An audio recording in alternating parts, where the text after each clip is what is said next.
Chapter number 7 Weather, Climate and Adaptations of Animal to Climate. So last lecture में हमने एक weather report study किया था जिसमें हमें maximum and minimum temperature record किए थे, वो हमें दिखाए थे एंड हमें उसके बारे में स्टडी करना था कि कौन सी डेट में सबसे ज़्यादा टेम्परेचर था और कौन सी डेट में सबसे कम.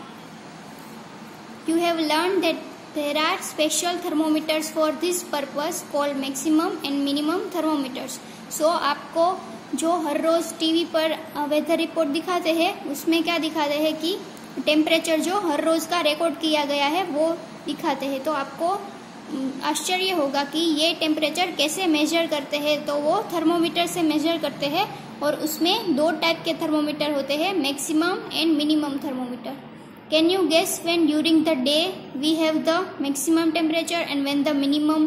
आपको गेस करना है कि पूरे दिन में मिनिमम टेम्परेचर कब होगा एंड मैक्सिमम टेम्परेचर कब होगा. The maximum temperature of the day occurs generally in the afternoon while the minimum temperature occurs generally in the early morning. So जब सूरज जब माथे पर होगा यानी बहुत ज़्यादा गर्मी होगी तब मैक्सिमम टेम्परेचर होगा यानी दोपहर को, आफ्टरनून को. एंड सुबह में जब मिस्ट वाला वातावरण होगा तब सबसे कम टेम्परेचर होगा, सबसे मिनिमम टेम्परेचर होगा यानी सुबह को. Can you now understand why in summers we feel so miserable in the afternoon and the comparatively comfortable early in the morning. So आपको इससे पता चलेगा कि समर्स में यानी गर्मी की सीजन में हम क्या, जब दोपहर में हमें ज़्यादा गर्मी लगती है एंड सुबह में हम कंफर्टेबल होते हैं, तब ज़्यादा टेम्परेचर नहीं होता, इसीलिए तब हमें ज़्यादा गर्मी नहीं लगती. Page number 71. What about the times of sunrise and sunset? You know that in winters it becomes dark early and you do not get much time to play. Are the days shorter in winter than in summer? Try to find it out yourself by completing the project given at the end of the chapter. So आपको कई बार आपने सुना होगा अपने parents से कि winter में days होते हैं वो शॉर्ट होते हैं एंड नाइट्स जो होती है वो लॉन्ग होती है, क्योंकि उसमें सनराइज जो है वो, सनसेट जो है वो जल्दी हो जाता है. सो आपको पता होगा कि विंटर में जल्दी से अंधेरा हो जाता है, डेज शॉर्टर होते हैं, समर में जो डेज है वो लॉन्ग होते हैं. सो ये आपको चैप्टर के एंड में एक प्रोजेक्ट दिया गया है, इससे आपको स्टडी करना है इसके बारे में. Now topic 7.2 climate. This is most IMP topic of the our chapter. Meteorologists record the weather every day.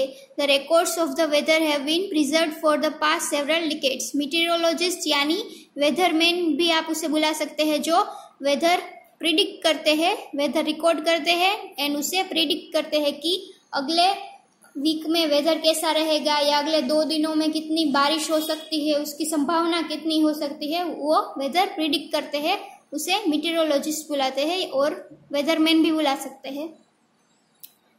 The records of the weather have been preserved for the past several decades. This helps us to determine the weather pattern at a place. So जो weather report है वो कोई भी एक specific जगह का weather report जो है वो प्रिजर्व करके रखा जाता है, रिकॉर्ड करके रखा जाता है ताकि उस जगह की वेदर पैटर्न हम डिसाइड कर सके. The average weather pattern taken over a long time, say 25 years, is called the climate of the place. So इसे अंडरलाइन कर देना. The average pattern taken over a long time, say 25 years, is called the climate of a place. कोई भी जगह की, कोई भी specific जगह की लंबे समय तक जो वेदर पैटर्न होती है उसे हम क्या बुलाते हैं, क्लाइमेट ऑफ द प्लेस. कोई भी स्पेसिफिक प्लेस की लंबे अरसे से जो भी वेदर पैटर्न रहती है उसे हम उस प्लेस का क्लाइमेट बुलाते हैं. If we find that the temperature at a place is high most of the time,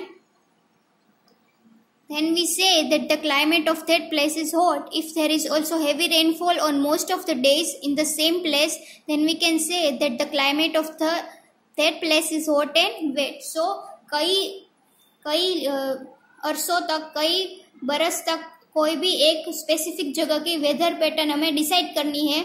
अगर कई बरसों से वहाँ पर ज़्यादा रेनफॉल हो रहा है तो हम कह सकते हैं कि वहाँ का क्लाइमेट वेट है. अगर कई वर्षों से उसकी वेदर पैटर्न हॉट रहती है, यानी वहां पर ज्यादा गर्मी पड़ती है, वर्षों से वहां पर ज्यादा गर्मी पड़ रही हो, तो हम कह सकते हैं कि वहां का जो क्लाइमेट है वो हॉट है।